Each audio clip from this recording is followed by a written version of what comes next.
Azul fell-awen taskilt posakidiyut diwinit fiyun umagrad yura yiwen إجلان كي تتوليم تيكوالا تيد نساوي يتصلى تاكوين يشدن يكوارت يسالن ثموثن يقباليا ذا مغناس نتوكدو تيدير ذا مونريال ادناوي تيكلتا تادي ويني تمكيدس فيون وما غادا يخدم دوك التسفيرين في فيسبوك كي تتولي مكاكا وين ويفكان يسم الاسلام كون فاتاليتي وقبل هاد نحد ناوي واشو نبغى نخدم الشكيه غاسيني غير نردين غامي غنزول فيك نردين.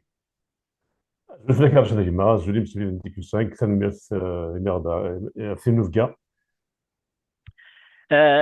دي تزوغا خمر مليح وكن اما تديوني تكتيليا بلوس سو فورم دان ديبا ناضس كاسير فما كي كي ديوغا يسعى زين عشرة يسفرنس وظيفة طاس كي تتولي زعما طبعا تضارن دي فيسبوك الناس كي تتولي رامي نوردين فغادي لي داس كاسير كذي وانك كي يزمن اديفك لا كونتراديكسيون بويني دينا سنشدار ديون الامام في حد من دي سميث إنك بلي كوزميغا غنخدم سكاسية شكون إلا وين سيعجبنا هذيكس هذه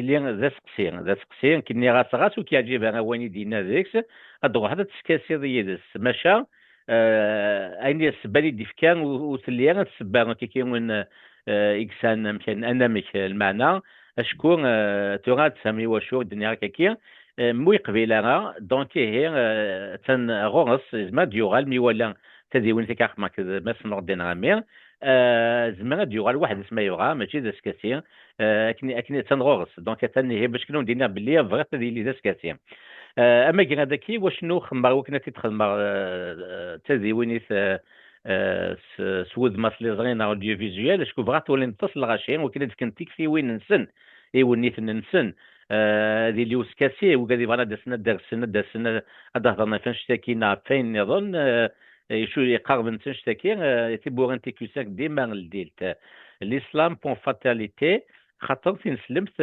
توليم تاتي تستخدمن لدغا يذوبان تفرقتو كافان وكني يسوي نسن ماشي الدين كنيس نسن زيك كي زيك انير سي اون افير بيرسونيل سي اون افير سبيريتويال شاس خدمت تي وكني سعين اسويين ايديولوجي نظن دا شكي جان نور دينامير يغد اما هذاكي الاسلام كون فاتاليتي لان غزي فاتا ساتاسيف كانت بوين سنات اكيد تولي مكاكير تزوارات دينا تفارتك تيورا c'est de contribuer à la sauvegarde de nos cultures et identités amazigh qui subissent le racisme et l'ethnocide des régimes autoritaires de l'Afrique du Nord sur la base de l'arabo-islamisme. C'est de contribuer à mettre en relief le rôle de l'islam dans la remise en cause permanente de la paix et son caractère liberticide favorisant l'ignorance.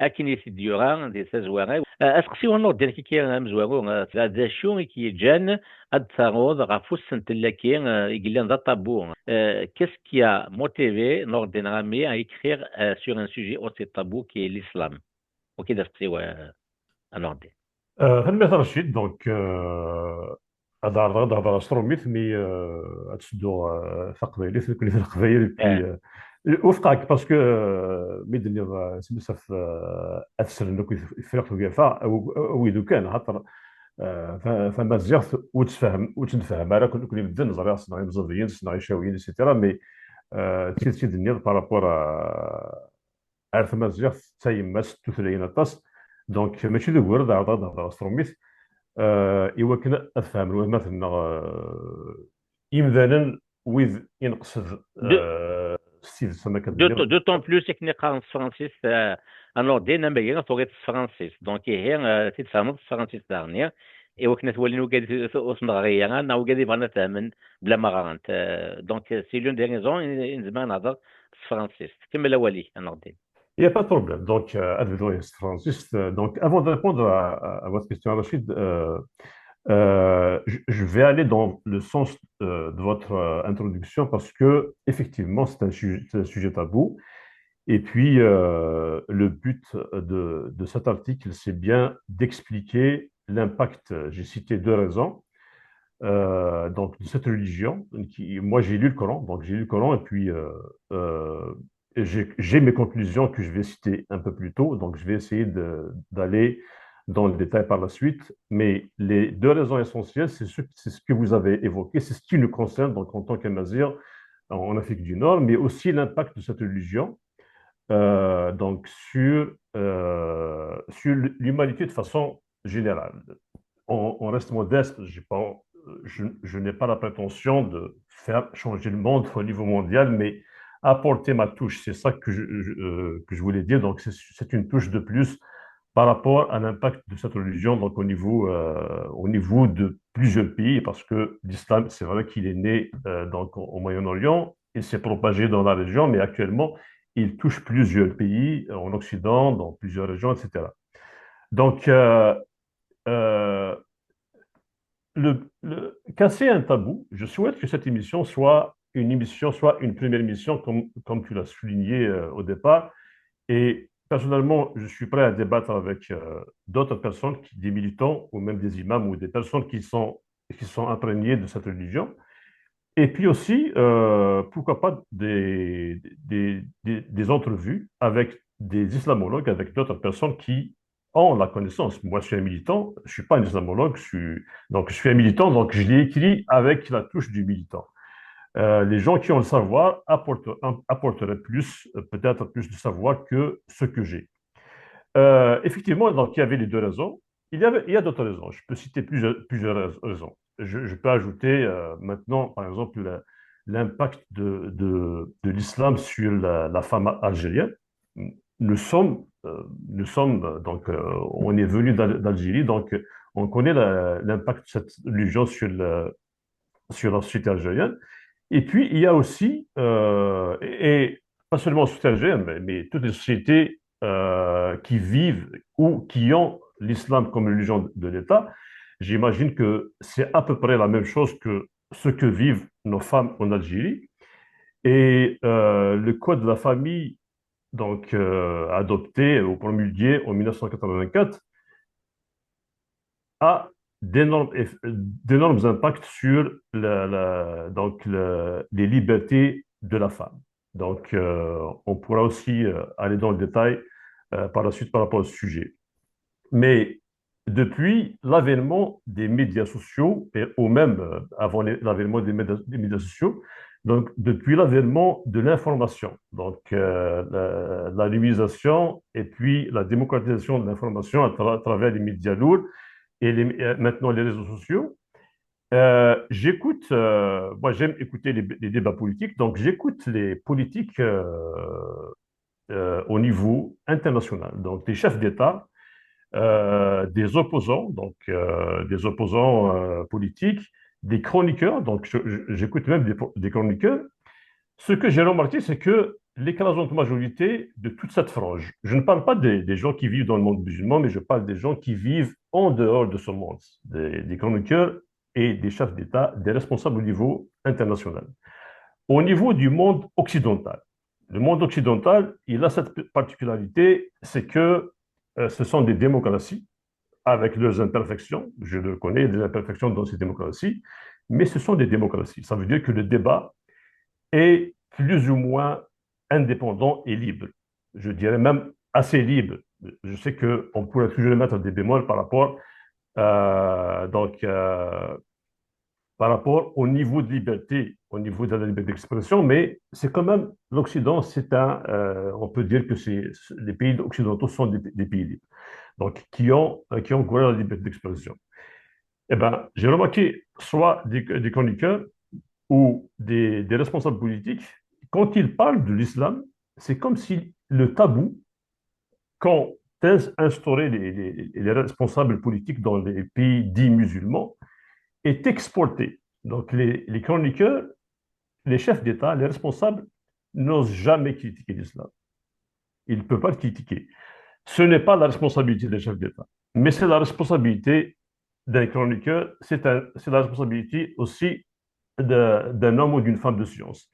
Donc, l'islam doit être sujet à discussion. On ne peut pas dire que on ne peut pas discuter de cette religion. Je sais qu'elle est sacralisée dans le monde des musulmans, mais en Occident, on parle de beaucoup de sujets.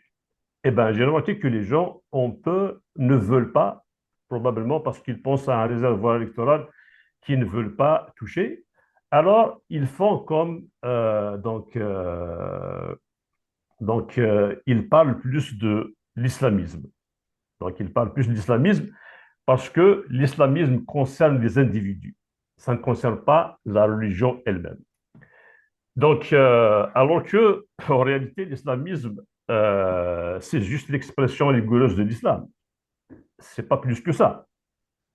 Reste l'interprétation de certains individus, peut-être un peu imprégnés de la chose politique ou même de la connaissance. C'est vrai qu'il y a des gens qui peuvent faire usage mauvais, ou qui vont faire usage avec excès, mais la plupart des actes commis par les islamistes sont écrits dans le Coran. Et ça, les dirigeants occidentaux, les chroniqueurs occidentaux, les hommes et les femmes de pouvoir qui font l'action, qui font l'information, ils n'osent pas parler de ce sujet. Les personnes qui osent parler de ce sujet, ils sont taxés d'islamophobes. Alors que, comme je te dis, normalement, les gens devraient débattre de ce sujet. Parce que si on ne débat pas de ce sujet, c'est sûr qu'il y aura un glissement, je dirais même pervers, vers la stigmatisation de la communauté musulmane. Ça veut dire, au lieu de parler du contenu, on va parler d'une communauté qui est comme, qui a comme des comportements anormaux. Si on regarde ce qui se passe en France, parce que je dirais que c'est l'un des pays les plus touchés dans le monde occidental, euh, les Français, la France est un pays laïque, donc c'est inscrit dans les institutions, donc il n'y a pas de retour là-dessus. Mais actuellement, les premières victimes, ce sont plus les musulmans eux-mêmes.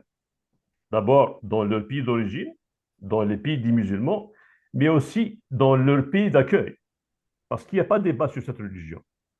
Parce que si le jour, moi je pense qu'on va comme légaliser, le jour où on va démocratiser la discussion sur cette religion, on va découvrir que les musulmans n'expriment que ce qui est écrit dans le Coran et dans les préceptes de l'islam. Alors moi, sur le plan humain, je pense qu'il sera plus utile pour l'humanité de discuter de ce livre, quand je dis ce livre du Coran, et des préceptes de l'islam de façon globale, que de stigmatiser des communautés au point même de les criminaliser.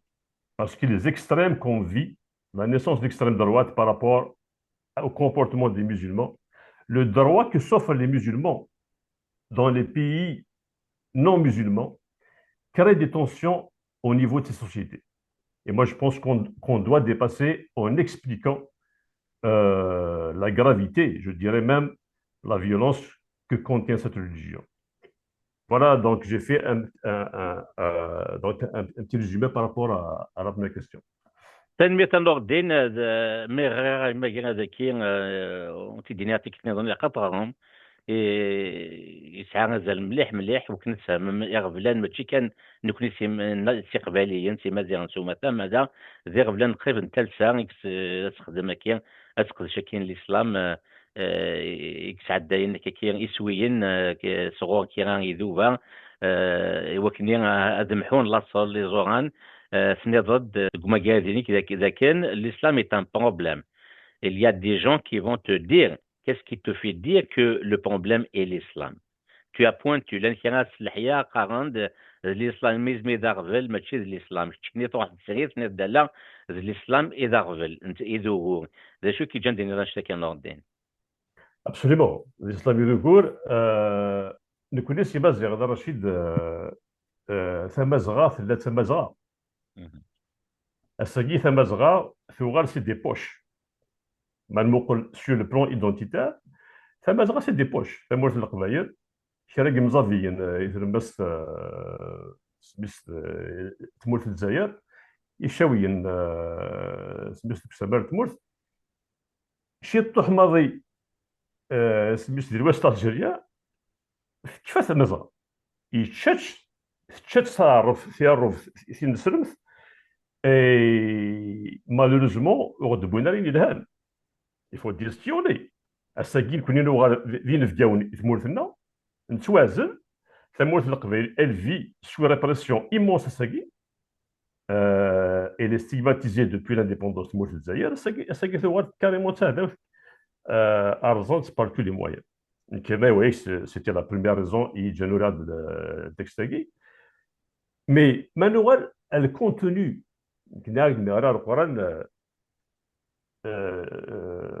donc j'étais étonné par rapport à ce que j'ai vu dans le contenu du Coran, parce que nous sommes nés musulmans. Nous avons adopté l'islam comme l'adoptent la plupart des personnes dans les pays musulmans.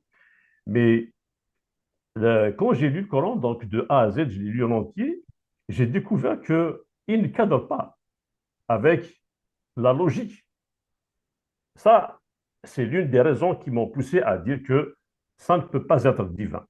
Parce que c'est ça, il faut avoir le courage de le dire. Ça ne peut pas être divin. Je vais vous donner un exemple. Par rapport à la crédibilité du texte, je ne parle pas de l'islam dans sa globalité, mais le Coran, c'est la base idéologique de l'islam. Ça veut dire que si, par un raisonnement mathématique, si on dit que le Coran est faux, est-ce que l'islam est juste? C'est impossible. L'islam, c'est le Coran plus tout ce qui a été fait autour, le prophète, etc. Donc, moi, aujourd'hui, je parle uniquement du Coran. Je n'ai pas la prétention de dire que j'ai lu les préceptes de l'islam, je parle du Coran. Donc, dans le verset 36, il est devant moi. Verset 36, plutôt la sourate 36, verset 38, qu'est-ce qu'il dit? Et le soleil court vers un gîte qui lui est assigné. Telle est la dimension du Tout-Puissant, de l'Omniscient, donc du bon Dieu. Tagui, c'est une vision d'une personne qui vit au 7e siècle, qui observe le cheminement du soleil du lever jusqu'au coucher. Donc, il court vers un gîte, et puis ce gîte, dans la pensée de cette personne, peut-être que ce soleil va dormir, ou je ne sais pas moi. Donc, il court vers un gîte, donc vers un lieu, alors que la science a démontré que le soleil ne court nulle part. Il tourne autour de lui-même, et puis notre système solaire tourne autour du noyau de notre galaxie. C'est ça la vérité. Parce que dans la pensée, ça veut dire que ça prouve que, à part si le bon Dieu ne sait pas ce qui se passe réellement, lui qui a créé supposément, dans les textes coraniques aussi, dans d'autres religions, qui a créé l'univers, ne sait pas que le soleil tourne autour de lui-même et le système solaire tourne autour du noyau de notre galaxie. C'est-à-dire, ça se voit que c'est des écrits humains. Donc, c'est écrit humain. Je peux citer un autre article. La Sourate 7, verset 58. Le bon pays, sa végétation, donc j'ouvre la guillemets, le bon pays, sa végétation pousse avec grâce de son Seigneur. Quant au mauvais pays, sa végétation ne sort qu'insuffisamment et difficilement. Ainsi déployons-nous les enseignements pour des gens reconnaissants. Aujourd'hui, si on regarde la plupart des pays musulmans, c'est des pays arides. Est-ce que c'est parce qu'ils sont des pays mauvais? Si on observe la logique de ce verset coranique, ça veut dire que les pays musulmans sont de mauvais pays. Donc, c'est pour vous dire, je pourrais citer plusieurs exemples. Il y a un autre verset où c'est dit que le bon Dieu a planté des montagnes. Alors qu'on on sait pertinemment que il y a les plaques tectoniques, il y a le mouvement des continents, etc. Donc, c'est juste pour expliquer que le contenu du Coran ne cadre pas avec la logique. Il ne cadre pas avec la logique. Ça, c'est la première partie. La deuxième partie, c'est euh, et je pense que c'est la chose la plus importante.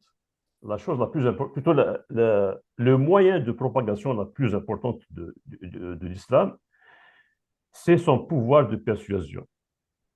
Un pouvoir de persuasion par une punition extrême. La Surah 4 du verset 56, je vais citer plutôt le verset en entier. Donc, certes, ceux qui ne croient pas à nos versets, donc contenus dans le Coran, nous les brûlerons bientôt dans le feu. Chaque fois que leurs peaux auront été consumées, nous leur donnerons d'autres peaux en échange afin qu'ils goûtent au châtiment. Allah est certes puissant et sage. Donc, j'imagine dans la tête des gens qui écoutent ce genre de menace, la soumission est automatique. Donc, il y a, euh, on a connu la Shoah, on a connu les atrocités des humains. Effectivement, les humains ont commis des atrocités, mais une atrocité comme celle-ci ne peut pas laisser les gens indifférents. C'est-à-dire que quand on te dit que tu vas aller en enfer et que tu vas vivre ce genre de châtiment, les gens ne peuvent pas, ils vont se soumettre automatiquement. Donc ça, on oppose la soumission, la punition à la transgression des lois coraniques. C'est ce qui fait que les gens ne peuvent pas critiquer, ils ne peuvent pas être à l'encontre même de ce que j'ai dit tout à l'heure. Il y a des dizaines de vérités, d'informations connues comme étant des vérités, alors que ça n'a pas de sens. Quand on dit que le bon Dieu a planté des montagnes, ou quand on dit que le soleil coule vers un gîte, ça n'a pas de sens. Je pourrais citer des dizaines, comme je te dis, par rapport à cela. Autre chose, donc, par rapport à l'obéissance, l'obéissance sans la réflexion, parce que c'est ça. Donc, c'est une façon de formater les gens à l'obéissance, sinon ils seront punis. Donc, la Sourate 40 du verset 4, qu'est-ce qu'elle dit? Verset 4. Seuls ceux qui ont mécru discutent les versets d'Allah, que leurs activités dans le pays ne te trompent pas. Ça veut dire que si on parle, si on critique si on parle juste, on parle du Coran, nous sommes déjà dans l'erreur, dans la faute. Alors que la logique nous pousse justement à la réflexion. Elle nous pousse à la réflexion. Donc, c'est ce qui m'a fait dire, Rachid, c'est ce qui m'a fait dire que ce livre ne peut pas être divin. Ma perception de Dieu, elle n'est pas faite comme ça. Je vois plus un Dieu d'amour, un Dieu que peut-être qu'il nous punira si on fait des erreurs, mais les punitions comme celle-ci, les mensonges comme ceux-là ne peuvent pas être l'œuvre de Dieu. Donc, c'est pour ça que je pense qu'il est important que les gens en discutent. Et il ne faut pas que les choses, les personnes soient criminalisées quand ils discutent de cette religion. Je vais ajouter d'autres exemples parce que ce que je suis en train de nommer, ce sont des preuves par rapport à ce que j'ai lu, par rapport à ce qu'apporte donc le Coran par rapport à comme ce qui est considéré comme étant vérité. Euh, la relation des musulmans par rapport aux autres communautés. Si vous avez remarqué que c'est dit dans le Coran que la Ummah Islamia est choisie de Dieu, j'imagine que c'est probablement Khayr Ummatin. J'imagine que c'est probablement par opposition au fait que les Juifs sont considérés comme les élus, ce que je n'accepte pas non plus. Pour moi, Dieu ne peut pas élire, ne peut pas choisir ses enfants, ce sont tous ses enfants. C'est-à-dire que si les gens ont cette perception de la vie, ont cette perception de la divinité, ça ne cadre pas avec nos valeurs, avec mes valeurs personnelles. Je pense que Dieu ne peut pas choisir un peuple ni des personnes. Moi, je pense que la seule attribution possible pour l'être humain, c'est plus ses gestes, ses actes sur cette terre. Ce qui est bien dans toutes les religions, effectivement, c'est dit, on doit le reconnaître, c'est qu'ils appellent plutôt c'est qu'il y a cette notion de bien. Mais cette notion de bien et de mal existait bien avant les religions. Donc moi, je pense que on devrait utiliser notre logique que de croire aveuglément à des textes qui soient justes au faux. Le plus important, c'est qu'on donne des preuves de la justesse des équilibres.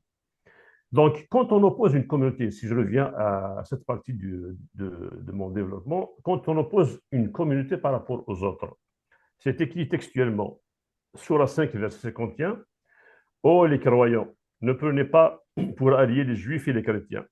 Ils sont alliés les uns des autres, et celui d'entre vous qui les prend pour alliés devient un des leurs. Dieu ne guide pas, ne guide certes pas les gens injustes. Donc, quand les musulmans s'abreuvent de ce genre de versets, comment voulez-vous qu'ils soient des amis des juifs, qu'ils soient les amis des chrétiens, qu'ils vivent en paix entre eux. Ça veut dire qu'on vous appelle à vous faire des ennemis, même si vous vivez comme vivent la plupart des personnes, bon, ceux qui vivent en dehors des pays des musulmans, euh, ils vont automatiquement s'opposer à ces communautés qui ne sont pas musulmanes. Et c'est le même cas, je pourrais citer des versets aussi par rapport aux non-croyants. Ça veut dire qu'il n'y a que l'islam qui est la vérité. Et on vient de prouver, on peut prouver avec d'autres exemples qu'il y a au moins des faussetés ou des incohérences dans le Coran. Le statut de la femme, verset 4, plutôt Surah 4, verset 34. Les hommes ont autorité sur les femmes. Clair, net et précis. Ils ont autorité. Je pourrais continuer la lecture du verset, mais les hommes ont autorité sur les femmes. الصرف قرن الرجال قوامون على Moun ala النساء. nisa. اوكي. Exactement, exactement, c'est le verset qui le dit, donc مم. c'est écrit ما textuellement. يرد تمتص c'est un sous-humain دور. Absolument, اوكي. absolument. Il y a pire que ça. Il y a pire que ça. Parce que Qawamoun, donc on peut dire qu'il y a la force physique, il y a, je ne peux pas parler de force intellectuelle, mais l'évolution de l'humanité a fait en sorte que les hommes sont plus forts physiquement, ou que c'est prouvé scientifiquement, de façon globale, physiquement, Mais je parle. intellectuellement, c'est pas le cas. Exactement, C'est la Marie Curie, c'est la absolument, Margaret Thatcher, c'est la Merkel l'Allemagne. absolument. Ouais, c'est C'est des des femmes qui exemples. ont, voilà, c'est des exemples qui ont, c'est des femmes qui ont bien géré des pays, qui ont beaucoup donné à la science. Donc scientifiquement et physiquement, et ça, c'est pas prouvé intellectuellement. Il y a une différence entre le Kim Absolument. Lawali. Juste par rapport à la physionomie, oui, on peut dire que c'est l'évolution de l'être humain, etc. C'est vrai globalement que les performances, si on regarde les performances athlétiques, on Et peut c'est la dire femme qui, physiquement, physiognomiquement, c'est la femme qui nous a porté 9 mois, qui a souffert aussi. Ça, absolument, exactement. Il y a voilà. ça, Ouais, il y a aussi ces sentiments. J'imagine qu'il y a, je ne suis pas un euh, spécialiste de ouais, l'évolution de la femme, mais je sais que physiquement, si on regarde les performances athlétiques, effectivement, on va dire que l'homme est plus fort physiquement. ouais, Même si dans certains domaines, il y a des femmes qui sont plus fortes. Mais ouais. on s'en tient à cela. Voilà. Il y a pire, comme je te dis, il y a pire. Le verset 2, plutôt la Surah 2, verset 282, il parle dans le cas d'un litige. C'est un long verset, je vais juste dire le contenu. Fait-on témoigner, donc ce n'est pas le début bien sûr du verset, mais je vais aller droit au but. Fait-on témoigner par deux témoins d'entre vos hommes. Ça veut dire s'il y a un litige ou si on a besoin de témoins, si il y a un juge qui a besoin de témoins, on va faire en témoigner deux hommes. À défaut de deux hommes, un homme et deux femmes. Ça veut Mhm, dire que la femme, plutôt l'homme, c'est l'équivalent de deux femmes. mhm, Pour moi, c'est pire que le premier. Ça veut dire qu'intellectuellement, la femme peut être égarée. Dans ce témoignage, il lui faut une seconde. Et comme tu l'as dit tout à l'heure, par rapport à toutes ces femmes qui ont été de grands scientifiques, qui ont été de grands chefs d'État, on ne peut pas dire que Mme Merkel est moins bonne que Tebboune.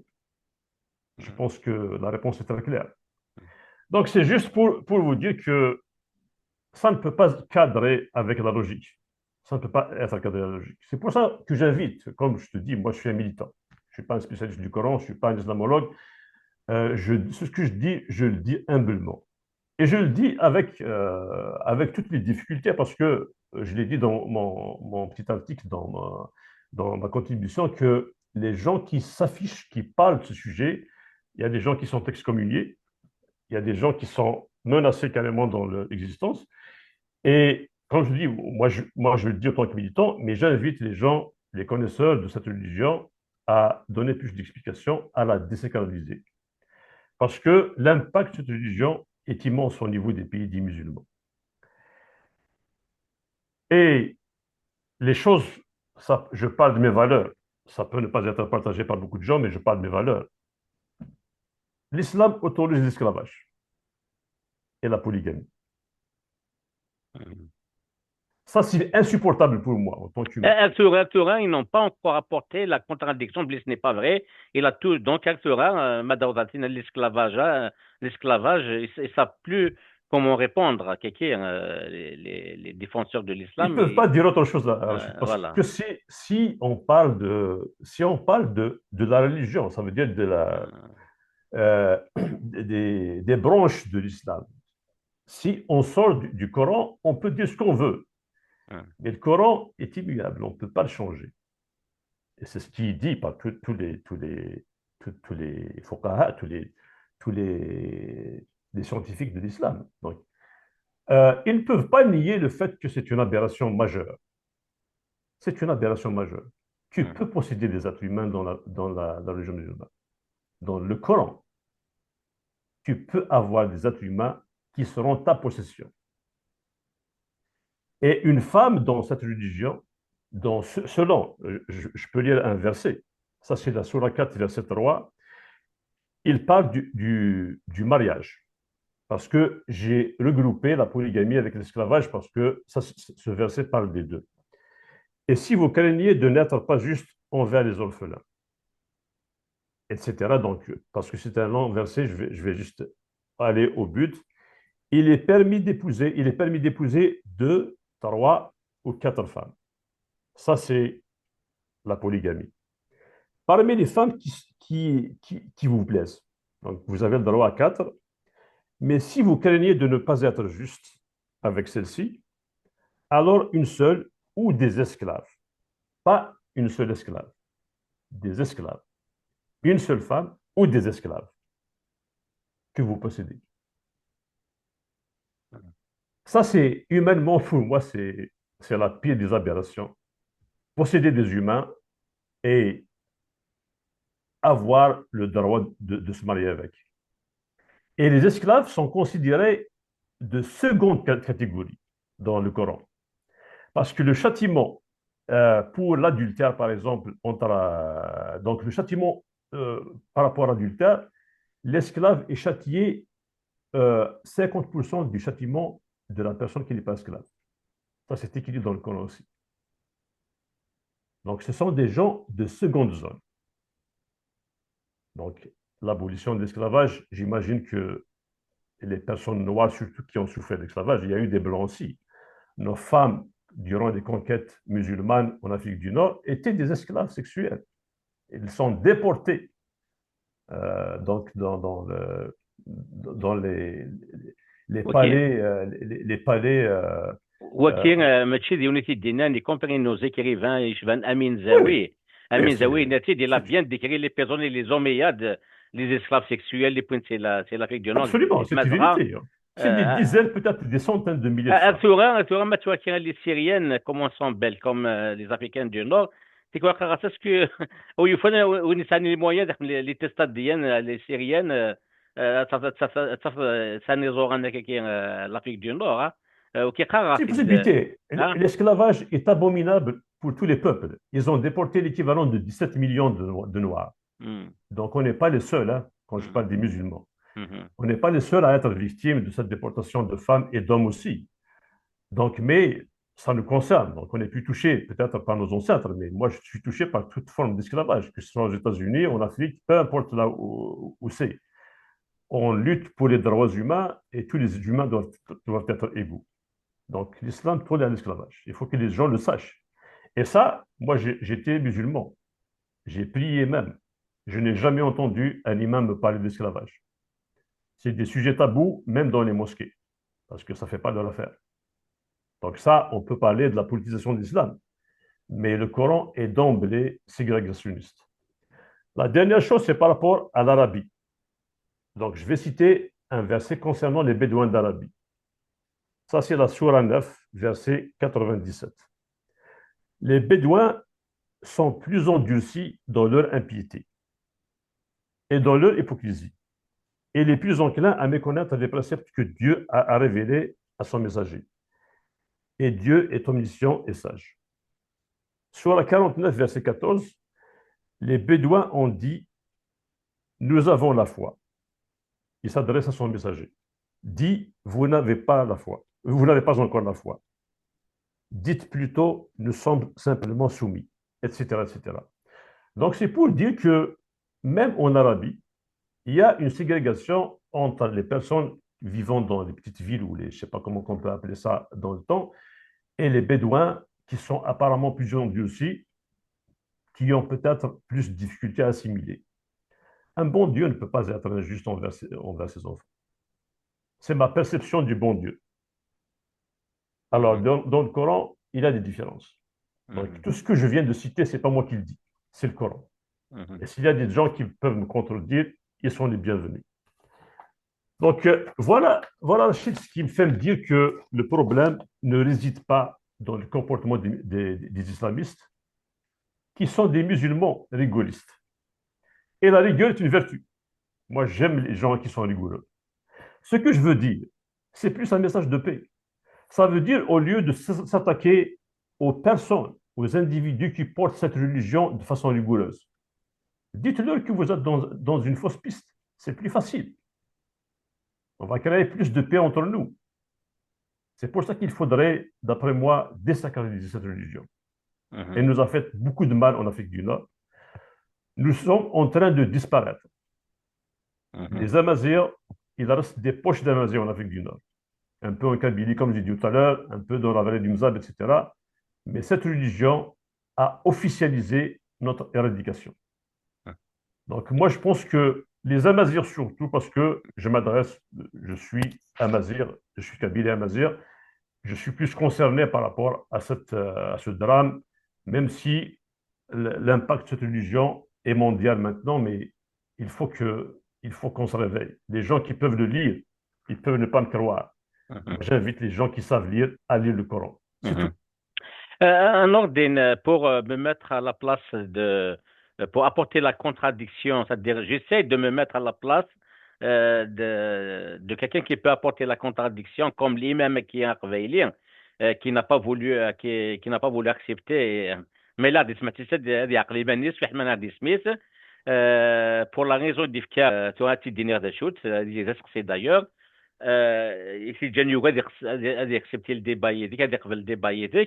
Je vais mettre à sa place, peut-être qu'il et pour répondre à cette question. Comment peux-tu expliquer que des sociétés comme la Kabylie ont vécu des siècles dans la paix en épousant largement l'islam?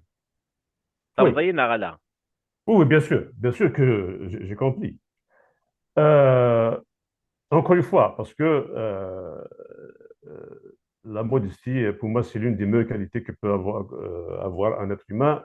Je parle autant que militant. C'est-à-dire que je laisse toutes les possibilités d'erreur et ce que je dis n'est pas fixé dans le béton, comme disent les Québécois. Euh, Ça peut être apporté à contradiction. Donc, je n'ai pas fait d'études sociologiques par rapport à ma Kabylie, mais ce que je peux comprendre par le fait que la Kabylie a vécu dans l'harmonie, moi, je suis certain. J'ai lu sur l'avènement de l'islam en Afrique du Nord. Ils ne sont pas venus avec des draps, avec du couscous ou avec des dattes. Ils sont venus avec des sabres. Ils sont venus avec la coercition. Ils nous ont obligés à être musulmans. Et ce que je constate dans ma région, Même au passage, Ibn Khaldoun, les Berbères, ils se sont apostasiés. Il a dit 14, de toute façon, des fois, c'est l'islam sur la force, sur la coercition qui était donnée. Ok, la Ibn Khaldoun, il coercition dit non. Oui, est de deux types, parce que c'est permis pour un oui. musulman de combattre les non-croyants, les chrétiens et les juifs. C'est permis. Donc, dans ce combat, on inflige la soumission aux régions conquises. On inflige la soumission. On se soumet à l'islam, ensuite on devient musulman. C'est deux étapes. L'étape de la soumission avec la parole, sinon avec l'arme. Pour revenir à la Kabylie, effectivement, ce que tu dis est très intéressant. Et puis, c'est vrai. C'est vrai, on peut dire que nous avons vécu, même si c'est relatif, parce que la Kabylie a ses problèmes aussi, avant l'avènement, avant l'arrivée des colons, etc. Du colonialisme français, c'est lui qui a mis un terme à l'existence de la Kabylie en tant qu'État.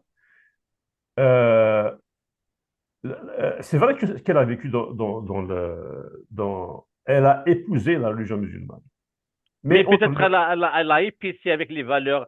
Quand ils étaient forcés à devenir musulmans malgré eux, avec le temps, ils l'ont à peu près épicé avec les valeurs kabyles. C'est pour ça que l'islam kabyle, quand il est différent de les autres islams, c'est pas la charia qui est appliquée. Ok, même Cheikh Mohamed Al-Hussein, etc. On n'applique pas la charia et c'est-à-dire un examen oui, personne.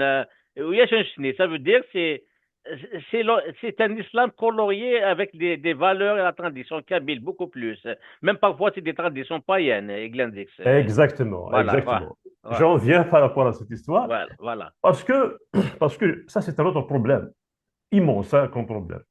C'est-à-dire que moi, je vais donner mon point de vue par rapport au fait qu'effectivement, la Kabylie a vécu dans l'islam, a épousé la religion musulmane. Elle n'a pas vécu dans l'islam, elle a épousé la religion musulmane avec toutes ces contradictions. Je l'ai dit aussi dans le texte.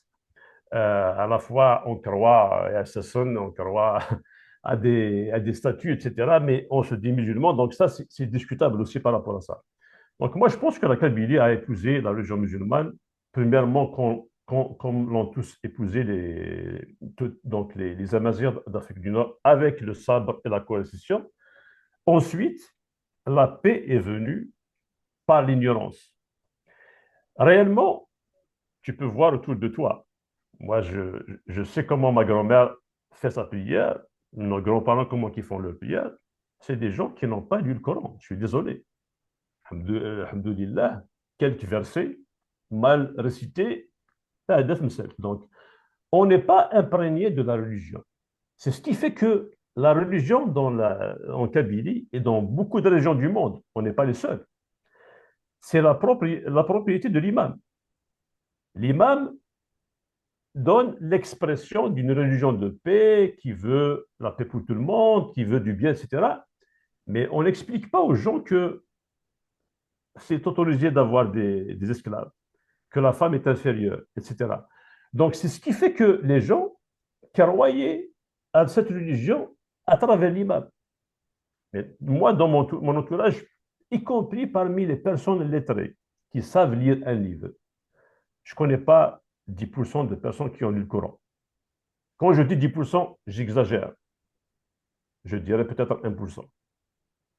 Donc, c'est ce qui fait que moi, j'essaye d'expliquer le fait que les Kabyles ont épousé le Coran en vrac, l'islam plutôt en vrac, sans connaître ce qu'il y a au fond. Ça veut dire que nous naissons musulmans et puis on va l'être. D'ailleurs, l'écrasante majorité des Kabyles, je parle surtout de ma génération, ne font ni la prière, ils ne font pas la prière, ils font le carême, oui, parce que c'est une fois par année, un mois par année, et puis on passe. Ils ne sont pas imprégnés dans les préceptes de l'islam. Ils font ils font ils sont musulmans à minima. Et l'islam, c'est pas ce qu'il dit. Le Coran, c'est pas ce qu'il dit. Il faut faire ce qu'il y est dans le livre. Il faut se battre contre les non-croyants. Et justement, c'est ce qu'on appelle l'islamisme. Donc, les gens, quand tu vois que des gens expriment les vérités contenues dans le Coran et dans l'islam de façon générale, on dit non, lui, c'est un islamiste. Non, c'est un musulman convaincu de sa religion, tout simplement. Donc, pour répondre plus facilement à ta question, Rachid, c'est que je dirais que l'islam a épousé, plutôt la Kabylie a épousé l'islam sans le connaître. Il y a beaucoup d'ignorance dans la transmission de l'islam et du Coran en Kabylie. Les personnes qui ont lu le Coran et qui l'ont compris, ils deviennent automatiquement des islamistes. Je dirais peut-être qu'il y aura des gens qui vont essayer, comme tu le disais tout à l'heure, d'adapter cette religion à la société, aux mœurs de la société. Mais si on veut réellement appliquer les préceptes de l'islam, la Kabylie ne sera pas ce qu'elle a été. D'ailleurs, c'est ce qui est en train de vivre actuellement. On est en train de crier au secours, la Kabylie est en train de s'islamiser. La Kabylie, la partie de la Kabylie qui est en train de s'islamiser, c'est une partie qui est objective avec le Coran. tout ce qu'on a vécu dans le passé était plus ou moins faux. Quand je dis plus ou moins, parce qu'il y a certaines bonnes choses, il y a des bonnes choses dans le Coran, il ne faut pas l'oublier. L'aumône, la chasteté, la charité, il y a certaines bonnes choses, il faut le dire. Le- Mais il y a beaucoup de choses aussi qui sont pas bonnes. Donc, c'est juste pour dire que, donc, pour répondre de façon globale par rapport à la question, moi, je pense que, entre guillemets, je m'excuse de le dire, mais l'ignorance a beaucoup aidé à ce que je ne parle pas d'élite, parce que l'élite, j'imagine qu'elle connaît le contenu des versets. L'élite a fait en sorte que ces versets, le contenu des versets dangereux, inhumains, je dirais, ne soient pas connus, mais l'écrasante majorité des Kabyles, des Kabyles ne connaissent pas le Coran. C'est pour ça qu'ils ont vécu en paix avec cette religion. Comme je te dis, je ne suis pas anthropologue, mais c'est ma profonde conviction. Nous avons vécu avec cette religion en paix parce qu'on ne la connaît pas bien. Voilà globalement. Très bien. نوضين plus loin dans l'article تنرد les dirigeants algériens utilisent la religion musulmane pour nuire aux cultures autochtones. Qu'est-ce qui fait penser نوضين à dire ce constat? Et ouais, chaud. Ah oui,